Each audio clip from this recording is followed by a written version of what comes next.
आपके अपने YouTube channel exam fast में स्वागत है। मैं संदीप सर आज आप लोगों का उत्तर प्रदेश लोक सेवा आयोग के बारे में चर्चा करेंगे ताकि आपको आगामी 2025 हो या 2024 उत्तर प्रदेश और प्री मेंस का क्राइटेरिया क्या है और किस तरह की रणनीति होनी चाहिए उस पर हम लोग चर्चा करते हैं।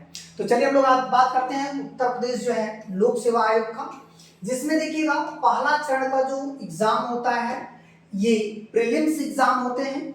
इतना ध्यान रखना है, प्रीलिम्स एग्जाम में आपका क्या क्राइटेरिया है। तो इसको हम लोग देखते हैं, जैसे इसमें फर्स्ट जो है पेपर होता है और एक सेकंड पेपर होता है। ठीक है, तो जो फर्स्ट पेपर होता है उसमें 150 जो है प्रश्न होते हैं, क्वेश्चन होते हैं, जो कि 200 अंक में होते हैं। और इस बार का जो कट ऑफ रहा है 200 अंकों में, जिसे हम लोग बोलते हैं फर्स्ट पेपर को जनरल स्टडीज भी बोला जाता है, याद रखना है जनरल स्टडीज। इसका मतलब है कि इसके अंतर्गत क्या आते हैं और कौन कौन से कट ऑफ देखने को मिलता है। तो यहाँ पर देखिए 125 इस बार 2023 का जो फाइनल रिपोर्ट आई थी, तो अभी तो 24 का एग्जाम नहीं हुआ है। 24 का एग्जाम भी जो है अक्टूबर में निश्चित कर दिया गया है।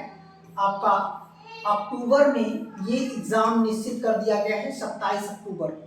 ठीक है, तो जिनको अभी से ही तैयारी करने हैं वो अभी से लग जाइए कि क्या क्या क्राइटेरिया है। ओबीसी का 128 जो है अंक गए थे और 129 अंक ईडब्ल्यूएस जो आर्थिक रूप से पिछड़े वर्ग के लोग हैं, और ओबीसी 128 जो सामान्य था 125।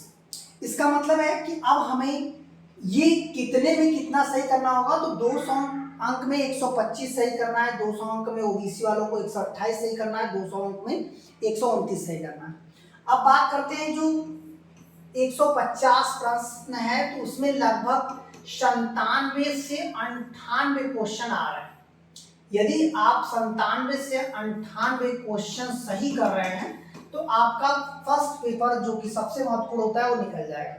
सेकेंड पेपर का कोई क्राइटेरिया नहीं, केवल 66% अंक आना है। 200 में 66%, मतलब कि 100 में 33% अंक लाना अनिवार्य है, वो भी सभी आल कैटेगरी के लिए, केवल एक नहीं सभी कैटेगरियों के लिए एक समान जो है अनिवार्य कर दिया गया है। ये आपका सी सेट होता है, ये जो पेपर आपका होता है इसे हम लोग सी सेट करते हैं। ठीक है, ये आपका जीएस होता है। चलिए अब बात करते हैं मेंस के क्राइटेरिया। मेंस में क्या क्या आपको आसानी से कवर करना है और इस बार का क्या कट ऑफ रहा है, ठीक है, उसकी बात करते हैं। तो मेंस में याद रखना है जीएस के टोटल 6 पेपर होते हैं, जिसको हम लोग कहते हैं GS1, GS2, GS3, GS4, GS5 और GS6। ये 6 पेपर होते हैं और सभी पेपर 200 अंक के होते हैं, मतलब कि 1200 अंक होता है। एक सामान्य हिंदी होता है और एक एसे होता है। जो सामान्य हिंदी होता है वो भी 150 अंक का होता है, एसे भी 150 अंक का होता है, मतलब कि 300 अंक यहाँ से जोड़ देंगे तो 12 3 15। और ये जो 100 अंक है ये क्या है, आपका साक्षात्कार है, जिसे हम लोग बोलते हैं इंटरव्यू। ये देखिएगा मेंस में 6 पेपर हैं जो कि 1200, जनरल हिंदी है 150 का और एसे आपका 150 का है। इंटरव्यू जो है 100 अंक का है और आल मिलाकर टोटल 1600 अंक बनते हैं। अब 1600 अंक में कहाँ तक आप अंक लाते हैं कि आपका चयन हो जाएगा, मतलब 50% से नीचे यदि अंक लाते हैं तो भी आपका चयन हो जाएगा।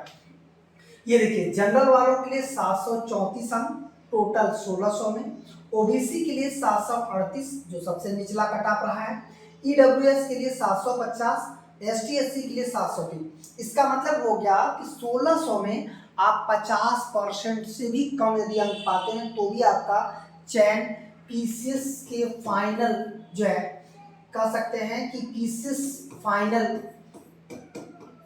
में मेरिट लिस्ट में नाम आ जाएगा। यदि वहीं आप 50% के आसपास रहते हैं, मतलब कि 800 प्लस, तो आपको डीएसपी मिलेगा और एसडीएम मिलेगा। ऐसे ऐसे अच्छे अच्छे पोस्ट जो है 800 प्लस अंक पाने पर आपको मिलेगा। ठीक है, तो इतना आपका मेंस क्राइटेरिया था। ये बहुत ही महत्वपूर्ण है, बहुत आसानी से आप इस क्राइटेरिया को क्रॉस कर सकते हैं। बस आपके अंदर एक जुनून होना चाहिए कि मुझे पीसीएस बनना है। तो ठीक है, तो आज हम लोग इस पर चर्चा कर लिए, फिर इसके बाद हम लोग ऐसे ही रेगुलर मिलते रहेंगे। तब तक के लिए धन्यवाद।